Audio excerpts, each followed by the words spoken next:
narapfuye mba mu rupfu kurusha uko Lazaro yahwereye, hanyuma nyuma y'iminsi n'agahembuka. Njyewe napfaga buri munsi ndeba, umbabariye ukanyica utanshinyaguriye, ukanandeka nkabanza nkiyeza utantunguye, kabisa ntago urupfu.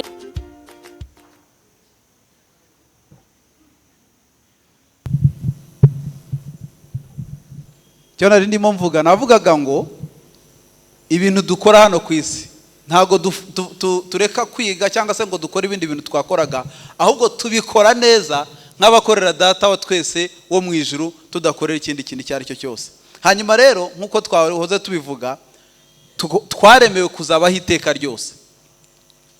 Bibiliya iravuga mu mubwiriza igice cya 3 umurongo wa 11 ngo ikintu cyose yakiremye ari cyiza mu gihe cyacyo, kandi yashyize ibitekerezo by'igihe cy'iteka mu mitima yabo. Biravuga iki? Biravuga ngo twebwe ikintu kitwemeza cyangwa se kigaragaza neza yuko twaremewe kuzabaho iteka ryose, nuko natwe ubwacu tugenda tubaho twumva twifuza, cyangwa se mu mitima yacu harimo inyota yo kuzabaho iteka ryose.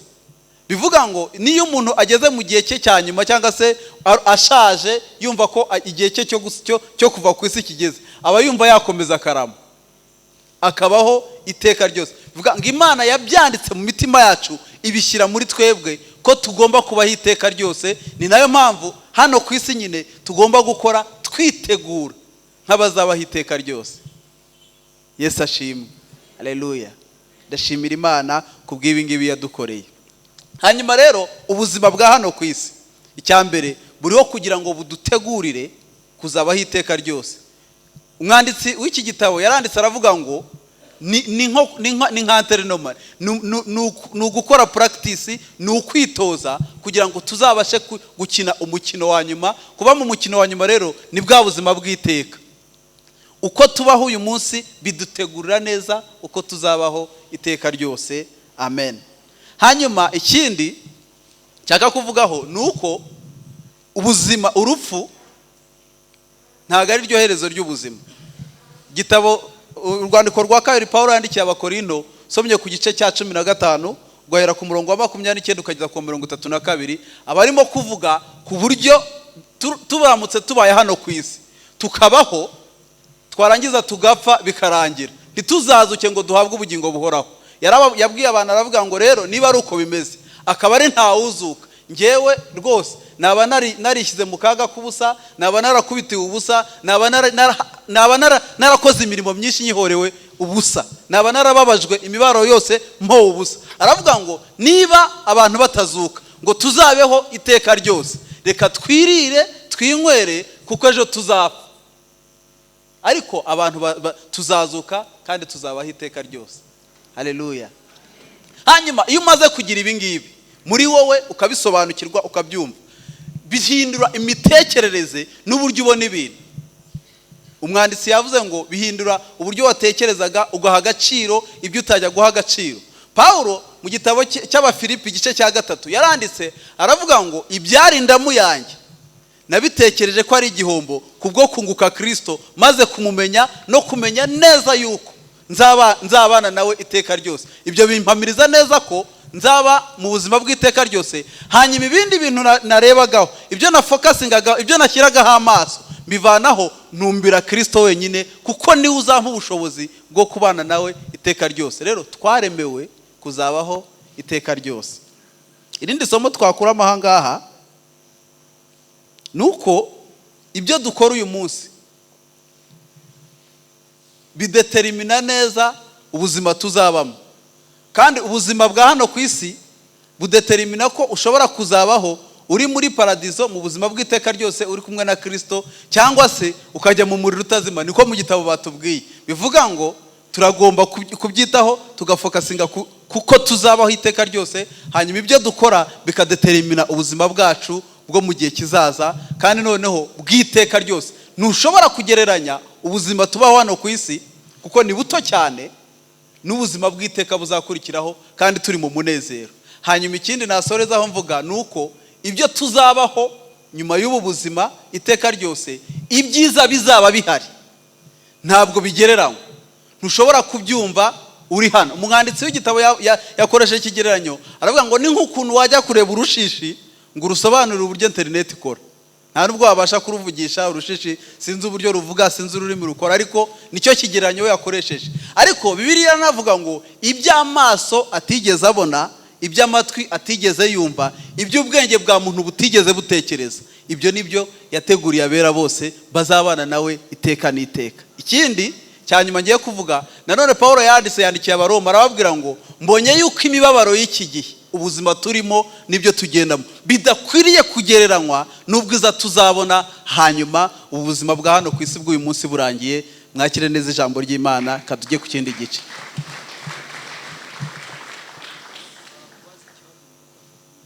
Hari umuntu ushaka kubaza ikibazo?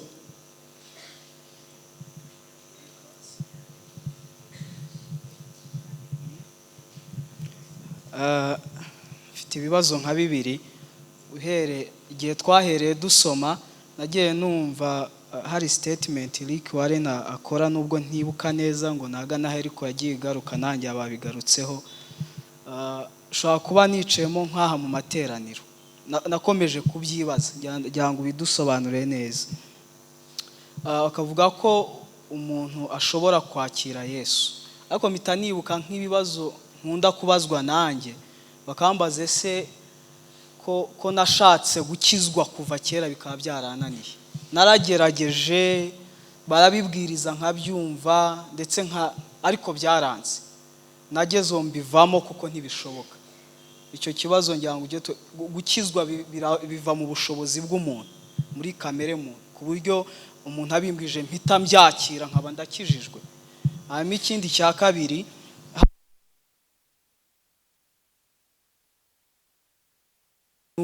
n'umwiza bihuriraho ibyo bintu, kuko ese imibereho mbaho ni ishobora kuzatuma njya mu ijuru, cyangwa nuko umuntu yizera Yesu Kristo niyo tike ishobora gutuma umuntu ajya mu ijuru, kandi nabyo bishobora gutuma mbaho nkora ibyo nkora mu buryo bwitegura kubaho iteka ryose.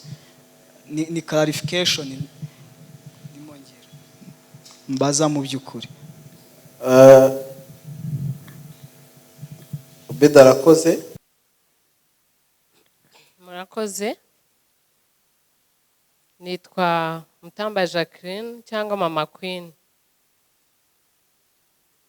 Mbere yuko wenda mvuga isomo nakuye muri iki gice, ndabanza gushimira. Icya mbere ndashimira Imana ko nabaye muri iri teraniro. Muyimpera amashyi. Icya kabiri ndashimira abantu bantumiye.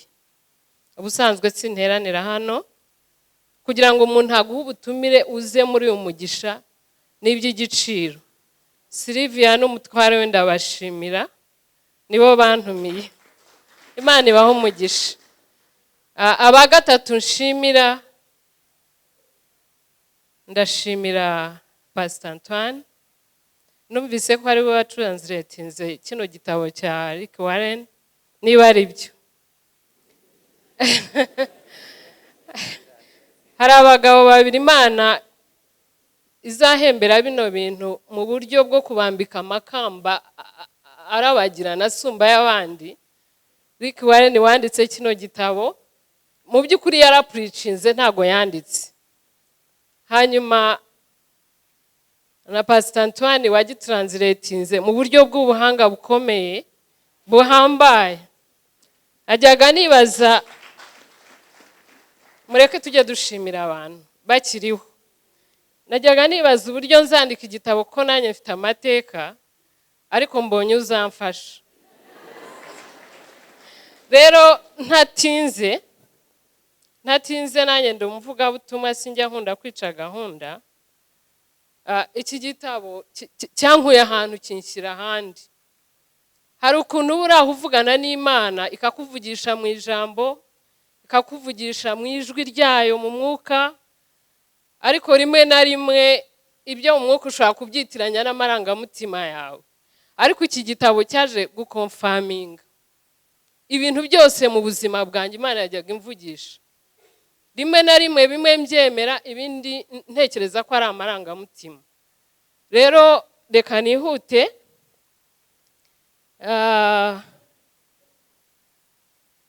Hano havuga ngo ubuzima ni igeragezwa. Iki gitabo cyasobanuye uburyo butatu ubuzima icyo ari cyo mu buryo bw'ubumana cyangwa mu mwuka, ariko jyewe aho nafashijwe cyane ni kuri iki gice kivuga ngo aka ka gatatu kavuga ngo ubuzima ni igeragezwa.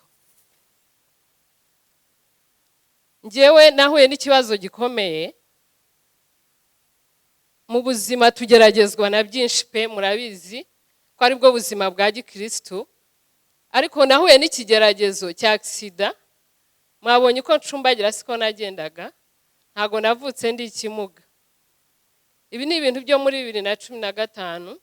Imodoka yarangonze incamaguru ava hajya mu muhanda,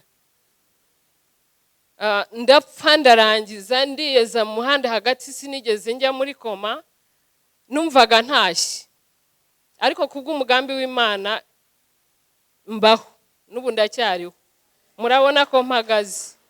Rero ibigeragezo biba byinshi, ariko ikigeragezo cy'umubiri, uburwayi, ni ikigeragezo gikomeye ushobora no kwihakana Imana. Ariko nahuye n'ijambo muri iki kigeragezo cy'umubiri rimbwira ngo nta kibi Imana itakizi. Naribwa cyane, najya kwiheba, abaganga bambwira ngo byaranze, nkibuka ko byabaye Imana ibizi. Iryo jambo ryabanye nanjye mu bitaro aho nari ngaramye ntanyeganyega, mbabara ubuzima bw'iteka, mbaho mu buzima bukomeye, nkirirwa mpamya Imana, bapfaga kunshomora oxygen gusa havuga Imana. Ariko mu by'ukuri iki kigeragezo cy'umubiri cyankuye ahantu kinshyira ahandi, ku buryo nabaye urutare, n'urupfu ntago nkirutinya, mbabwije ukuri ntago ndutinya. Namenye ko ari irembo ryo kujya mu ijuru, nkuko Rick Warren abivuga. Mbese nabaye confirmed n'ibintu byinshi najyaga nibaza, ntago nkitinya urupfu. Umbabariye ukanyica utanshinyaguriye, ukanandeka nkabanza nkiyeza utantunguye, kabisa ntago urupfu nkirutinya, kuko narubayemo igihe kinini kandi ndangije nduvamo. Ntago urupfu nkirutinya pe, ntago nkirutinya, ni irembo ry'ijuru. Rero ibigeragezo ni ibyo kudukuza. Umukristo uzavuga ngo sinshaka ibigeragezo, abadakeneye gukura, abadakeneye gutozwa, abadakeneye guhinduka. Rero njyewe nabonye ko mu kigeragezo gikomeye niho Imana ipimira reaction yawe, uburyo wihangana, uburyo wihanganira abandi, uburyo utihakana n'Imana ubwayo. Nge narababaye mu buryo umuntu ashobora no kwihakana Imana akavuga ngo ntibaho, kuko nari mbabaye birenze. Sylvia arabizi, ni muganga, namweretse amafoto yanjye ndetse mbimwereka physical arabireba. Hari abantu benshi hano babizi. Narapfuye, mba mu rupfu kurusha uko Lazaro yahwereye, hanyuma nyuma y'iminsi n'agahembuka. Njyewe napfaga buri munsi ndeba. Ese ashimwe harete. Imana igomba umugisha. Reka ne kurondogora, Imana iba umugisha. Murakoze cyane. Nitwa Jean Pierre. Reka mbanze nshimire abanditsi b'iki gitabo cyaki yamaze kuvuga. Hari ukuntu kiri logical, gitangira wibaza ngo ndiki, ni iki Imana yashyiriye ku isi, hanyuma hagakurikiraho ngo ntago ndi impanuka, hakaza ni iki gikwiye kungenga, n'ibindi tuzagenda tubona. Mu kugisoma nanjye nirinda kujya kuri chapter ikurikiye kugira ngo bitamvanga, ariko bifite uburyo biri logical. Reka noneho njye kucyanzanya kuri page ya 60. Nakunze ukuntu Imana izaduhembera n'utuntu dutoya kandi iturebera no mu tuntu dutoya ikareba uburyo turiyakitingamo. Kwa kundi wumva nyine wabyimbye hari umuntu ukwiye kugira gutya, uburyo umwitwaraho ngo burgira bireba, uburyo ubona igishishwa cy'umuneke kiri hano hasi ukavuga uti kameme uyu ni umwanda, burya ngo nabwo ireba reaction ukoraho. Kwa kundi wubaha umuntu, kwa kundi muri yutongo umubyeyi umuhagurukira, nabyo burya ngira bireba. Kwa kundi ngo izuba iyo ribaye ryinshi cyangwa imvura ikaba nyinshi kumwe witotomba, burya nabyo ngira bireba. Hanyuma kuri page ya 66 na 5 pardon, nakunze uburyo, reka mbanza mbaho urwenya numvishe. Hari umunyarwenya muri Rwanda witwa Bishop Gafaranga, yize gupostinga akantu aravuga ngo niba wiri gusambana muri ghetto, Imana niguha inzu uzabigenza ute? Ntabwo uzamara abana abantu uzabamara. Karamfashije cyane, ariko gahuye cyane n'ibivugwa kuri no page. Dukeye ufite uburyo twitwaramo, hari ikimana ibirebaho. Wa mutungo mutoya ufite ubu, ya mafaranga ufite, uburyo ya managinga, uburyo yabanamo n'abantu, uburyo uyakoresha, biguha cyangwa bikakubuza umutungo mwinshi tubikiwe mu ijuru. Murakoze. Haleluya. Nitwa Batamuri Elizabeth. Nanjye amasomo nakuye muri iki gice nakuyemo ko ubuzima ari indagizo. Ni indagizo, batubwiye ko ari indagizo, batubwira ko ari igeragezwa, batubwira ko ari igihe ku murimo. Ariko nabonye ko ari indagizo koko, mpita numva ko ngiye noneho gufata neza. Kera umuntu yajyaga kuragiza inka ababaye mu nka, ukayifata neza nk'iyawe.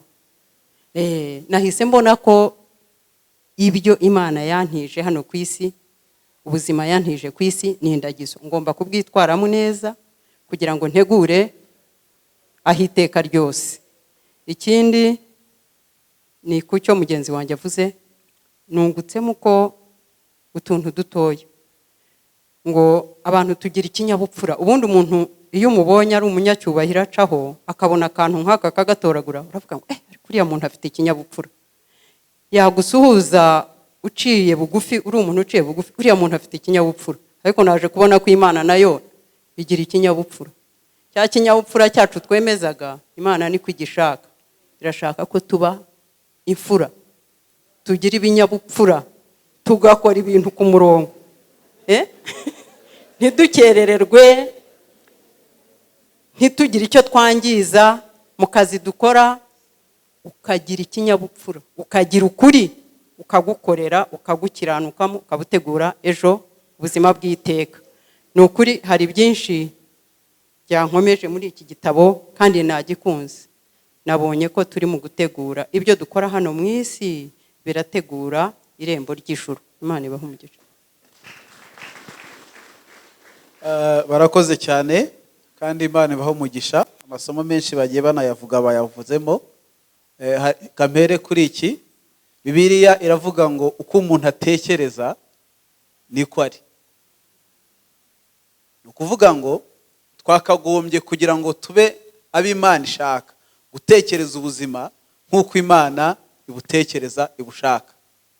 Twabikora. Icya mbere rero ni uko ibigereranyo hano twakoresheje bavuze ngo niba utekereza ugaha agaciro ko ubuzima ukabona nk'umuntu ukunda ibirori, ubwo nyine ibyawe bizaba kwidagadura. Aho niho uzashyira agaciro k'ubuzima bwawe. Amafaranga wenda uzabona aho kuyakoresha ikindi kintu, uyidagaduremo, nyine ubuzima buzarangire widagadura. Hanyuma nujya mu buzima, ubuzima ukabuha agaciro kumva uri imbere, uzasiganwa nyine ujya imbere y'abandi bantu, umva ari we wagaragara, waboneka mbere y'abandi bantu, kuko uko nguko niko utekereza, nuko nguko uzaba uri nyine, niko umuntu atekereza. Hanyuma niwumva ubuzima ari urugamba ari ukurushanwa, uzahamuhangana n'abantu ushaka kujya imbere, buri gihe uhora uhanganye, ubuzima bwawe bube guhangana. Hanyuma rero ni gute se Imana ibona ubuzima? Tuzabimenya gute? Bizatugendekera gute? Urwandiko Paulo yandikiye Abaroma igice cya 12 umurongo wa 2, Bibiliya iravuga ngo kandi ntimwishushanye n'abiki gihe, ahubwo muhinduke rwose mugize imitima mishya. Mu zindi Bibiliya iravuga ngo mugize imitekerereze mishya, kuko ari iby'Imana ishaka, kandi ubwo nibwo muzaba muri kumwe nayo. Mu yandi magambo, biradusaba kwemera Imana ikabana natwe, umwuka wayo akatubamo, hanyuma imitekerereze yacu ikaba nk'imitekerereze y'Imana, hanyuma noneho tukayoborwa n'ijambo ryayo, uko Imana ibona ibintu, uko Imana itekereza ubuzima, iby'Imana yita byiza, iby'Imana yita bibi, akaba ari byo natwe twita bibi. Haleluya, Yesu ashimwe cyane. Hanyuma rero ibindi bintu tugomba gukuramo hano nuko Imana yo uburyo ibona ubuzima icyambere nk'igeragezwa. Tuba hano ku isi duhura n'ibintu byinshi bitugerageza, bidutestinga. Twagiye tubona ingero nyinshi muri kino gitabo cy'abantu bagiye bageragezwa, bamwe baratsindwa abandi baranesha. Bivuga ngo dufite ingero zo kwigiraho z'abantu bageragejwe, z'abantu bapimwe, hanyuma babasha kunesha bya bigeragezo. Ariko mbere yo kugira ngo utsinde ikizamini cyangwa kugira ngo utsinde igeragezwa, ubanza ukamenya ko unaririmo. Ntabwo ushobora gusiganwa utazi kuri mu isiganwa, utazi n'amategeko agenga isiganwa ngo uzatsinde. Ufashe igare ukinyongera ugahura n'abantu bari muri Tour du Rwanda, ntago mwajyana kubera ko cyambere ntuzi kuri gusiganwa nabo, cya kabiri ntuzi amategeko abagenga, d'abord polisi yabanza ikagukura mu muhanda, yahagera ikabanza ikagukuramo kubera ko ntago uri mu isiganwa kumwe nabo. Biradusaba rero kubanza tukamenya ubuzima Imana yaduhaye cyambere ko turi mu igeragezwa, kandi ku iherezo ry'ibihe tuzapima turebe ibintu byose twagiye tugeragezwamo uburyo twabikoze. Cya kabiri nuko ubuzima ni indagizo, akaba ari n'ahantu twahawe cyangwa se n'uburyo twahawe tugomba gukora umurimo w'Imana. Noneho ubundi indagizo hari n'igihe akenshi na kenshi umuntu akuragiza ikintu ariko udafite n'ubushobozi bwo kuzacyishyura, uramutse ucyangije. Abantu benshi dusubiye kuri rwa rugero bamaze kuduha, abantu benshi baragiriraga abantu inka, umuntu akaguha inka ngo uzayimuragirire. Hari igihe babaga batanafite izabo bwite, umuntu akayiragira kugira ngo azayikureho icyororo. Iyo nka uyifashe nabi gapfa akayikurihisha, nta nubwo wazabona yo kwishyura, kuko niho wari uteze kuzabona inka yawe. Bivuga iki? Bivuga ngo ubuzima twahawe bufite agaciro tudashobora kwishyura Imana, ntago twabasha kuyishyura, ariko yarabuturagije iduha n'inshingano n'ibyo tugomba kubukoramo, kugira ngo igihe nikigera tuzatange raporo y'uko iyo ndagizo cyangwa se ubwo buzima twabukoze. Umwanditsi yaduhaye urugero duri muri Matayo igice cya 25, ahantu umuntu yagize atya asiga abantu, abaha ibyo bagomba gukora, abasigira amatarano, niko Bibiliya ivuga. Hanyuma arangije ngo arigendera, agarutse arababaza uko bakoresheje ya matarano. Hanyuma umwe muri bo aramusubiza ngo nari nzi kuri umunyamwaga, ubiba usarura aho utabibye, ugahunuka ibyo utagosoye, hanyuma itaranto yawe ndayibika akira ibyawe. Hanyuma shebuja ibyo yamubwiye wenda sibyo nshaka gutinda, ariko hari undi wamusubije neza ko amataranto yamusigiye yayatwaye neza, akayacunga neza, hanyuma akamuha raporo yuko byagenze neza. Yaramubwiye ngo nuko mugaragu mwiza wakiranutse muri bike, injira mu munezero wa shobuja. Aho ngaho batubwiye ko tuzakuramo inyungu 3 mu gucunga neza ubuzima no kumenya ko ari indagizo. Cya mbere tuzashimwa na data, cya kabiri tuzabona ibihembo, cya gatatu tuzabana na biteka ryose. Haleluya, tuzaba mu munezero turi kumwe nawe. Wakiranutse muri bike, hanyuma uhabwa promotion, hanyuma urazamurwa, hanyuma noneho uhabwa n'ibihembo birusheho kuba byiza. Imana iduhana umugisha. Ubuzima rero dukwiye kubutekereza nk'uko Imana ibutekereza, kandi ni indagizo twahawe yo gukoresha mu buryo Imana ishaka, atari ubwo twebwe twishakiye. Ntabwo twahawe ubuzima kugira ngo duhaze kamere zacu, kugira ngo dushakishe iby'isi yita ko ari byiza, ahubwo twahawe ubuzima kugira ngo tubukoremo iby'Imana ishaka, kuko ni indagizo yaduhaye ngo tuzayikuremo ibyo ishaka ko dukoresha iyo ndagizo. Imana iduhana umugisha, amen. Hari ikibazo cyari cyasigaye kimwe, reka ncyakire, niba hari n'undi ufite ikindi kibazo nawe akibaze, hanyuma tugerageze gusubiza ibyo dufite. Ntabwo ndi bwakire byinshi cyane kuko iminota yacu yagiye, hanyuma dufite bibiri hano.